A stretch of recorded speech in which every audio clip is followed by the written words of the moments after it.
Radiation. Part 1 deals with radiation and its effect on health. It contains the majority of lecture.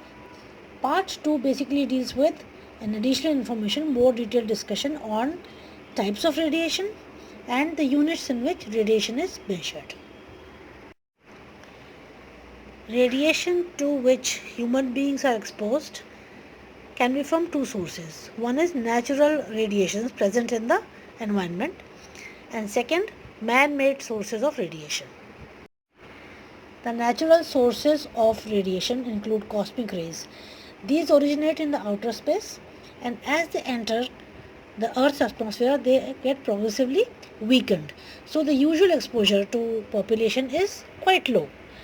But after 24 kilometers of altitude, if somebody reaches that altitude, it is an important source of radiation. For the same reason, commercial jet pilots are exposed to cosmic rays 10 times more than the usual population. You can see that an average person would be exposed to 35 millirads of cosmic rays, whereas a commercial jet pilot can be exposed to 300 millirads per year. Then terrestrial radiation, that is some thorium, uranium, potassium isotopes, which are naturally radioactive, are present in the Earth's crust. In India also, Kerala has some deposits of uranium. So these are natural source. Then atmospheric radiation, radioactive gases in very minute amounts are a part of our atmosphere, like radon, thoron. Internal radiation, that is within the body. Very minute amounts of uranium, thorium, etc. are stored in the body also. But taken together, the exposure of an average person to natural radiation is low. That is 0.1 rad per year, not more than that. Now we come to man-made sources of radiation.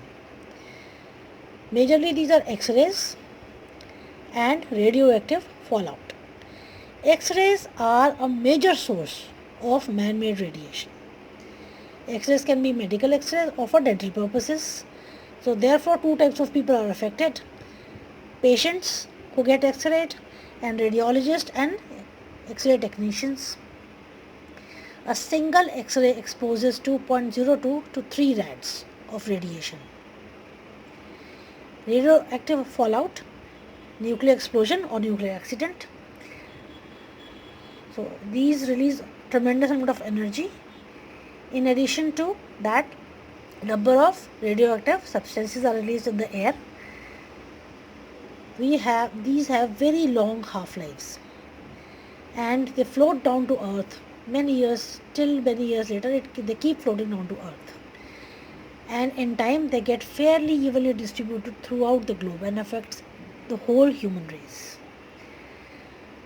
Nuclear accidents, similar. Miscellaneous man-made sources like television, luminous wristwatches, but the radiation from these sources, as per present evidence, do not pose a significant risk. They are not significant source. We straight on come to the biological effects of radiation. The types of radiation and the units of radiations are discussed in part 2 of this lecture. Biological effects of radiation. The exposure can be of two types. One is high doses in short time, an acute exposure to a lot of radiation, and low doses over prolonged, that is chronic exposure to radiation. High acute dose of radiation, sudden exposure to acute high dose is likely to destroy cells, causing organ injury. The whole body response to this exposure is called acute radiation syndrome or radiation sickness.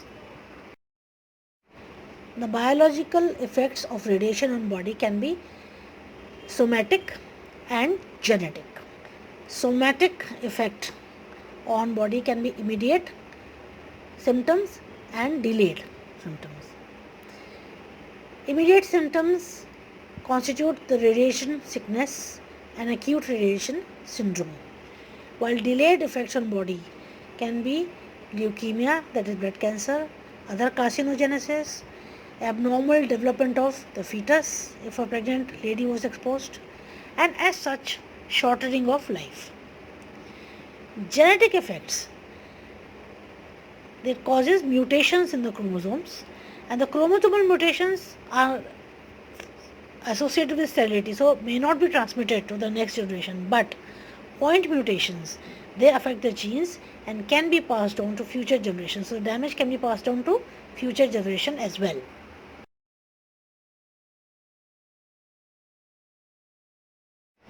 The biological response of the body depends upon the dose that has been exposed to and that has been absorbed by the body. Less than 5 rads. No apparent symptoms immediately. Later on there may be some ill effects. 5 to 50 rads. No apparent symptoms, but if you check the blood, there may be difference in the changes in blood counts. 50 to 150 rads. Symptoms may appear which include nausea, fatigue, vomiting, and if blood is examined, blood counts would be changed. 150 to 1100 rads. Immediate symptoms arise and blood changes are so severe that half of the people exposed may die approximately 2 weeks later or within the next 2 weeks. 300 to 500 rads. Half of the exposed will die within 2 months if no medical care is provided. And the cause of death would be infections because white cells are decreased due to damage to blood forming organs, mostly bone marrow.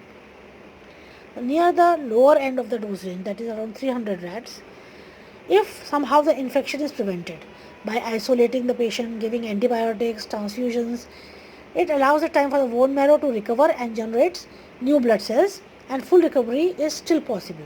But at the higher end of the spectrum, the bone marrow transplant may be the only option. 1100 to 2000 rads.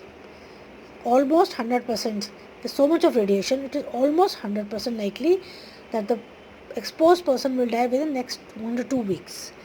The symptoms would immediately appear. Within few days, the condition goes out of hand because the whole gastrointestinal system is destroyed. And as high as 2000 rads, very low chances of survival, and 5000 rads, the immediately central nervous system loses control over muscles and body functions. So breathing and blood circulation is no more regulated and the condition deteriorates very fast. Whatever you do is only for the comfort of the patient till the patient dies. How to protect from radiation exposure?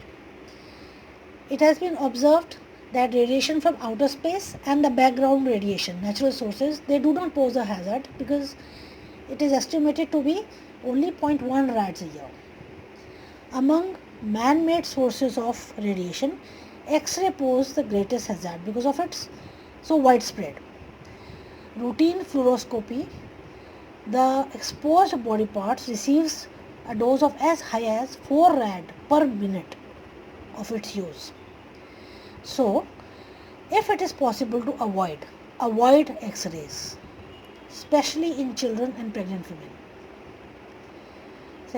Second, if X-rays have to be taken, then the power of the dispersed X-rays can be reduced by more than 90% by use of lead shields and lead aprons. So they should be worn by all the workers regularly when they are associated with X-ray procedures. Then film badge. It is a dosimeter. It shows accumulated exposure to radiation till the time this person is working in an environment where radiation is there.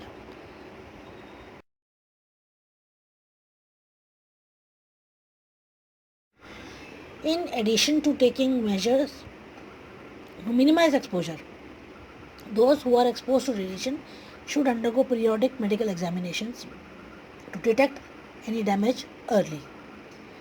They should have fixed working hours to limit the exposure limit. They should be given time off for recreation as days off the duty. Then the international agencies responsible for control of radiation exposure. International Atomic Energy Agency, IAEA. It was formed basically to promote peaceful uses of atomic energy and to ensure that these peaceful uses are not misused to jeopardize peace or health on Earth. It has sponsored many symposia on radioactive waste disposal, how to dispose them of, and other related topics. Another is International Commission on Radiological Protection, ICRP. It gives recommendations on radiation dose levels for occupational workers and for general population. These have been adopted by many countries. It has recommended that the genetically significant dose from all the sources, apart from the natural radiation, should not exceed 5 rems over 30 years of period. Then WHO has published permissible radiation levels in drinking water.